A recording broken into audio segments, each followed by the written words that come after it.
one thing that you need to know is the data flow. I will simply go to each and every TSX file, including layout and pages, and simply add a console.log. Root layout. Let's open page, root page. Let's open dashboard, profile layout, profile page. Okay. So we have put all those consoles. Now let's see in console and let's see where they are. Oh wait, they're not here, right? They're not here at all. So where are they? Well, first of all, the new architecture of app router makes sure that each and every single page that you're creating is by default a server component. Let me repeat it again. Every single page that you will create here is by default a server component. All our consoles are on our server, not on our browser or the user's browser, but on our server.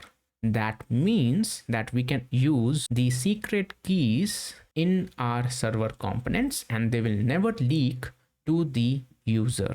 Of course, make sure to use it using the env environments, so to speak, so that you don't leak it in your git commits, at least, right? Hopefully I don't have to talk about that, but you won't be leaking any sort of secret keys in your user's environment. Now let's close this. Let's run it again. Go back here.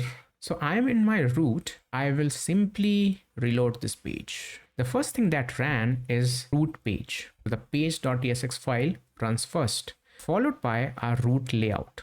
So the data flow looks like that it is going to run from page to layout. Yes. What will happen if you run dashboard profile? Now remember, we have the page first, followed by layout. So in our case, the things should happen in a manner that from the bottom up to the root node, from the leaf to the root, and the root being our app and the leaf being our children page. Okay.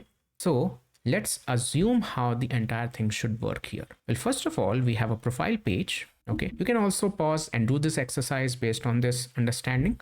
So I'm going to write it like this. It will have profile page first, then it will have profile layout, then it will go one directory up. For instance, it will have page followed by layout of the route that we are in, followed by it will again go one directory up because this is also contained within this layout. So it will then go inside the dashboard layout, followed by, remember, it will not go and run any of the page. Why? Because it is serving the page of this. So it will still go and do the root layout. That is my understanding. So the profile page followed by profile layout, followed by dashboard layout, followed by root layout. So we were right. Okay, so this is the data flow.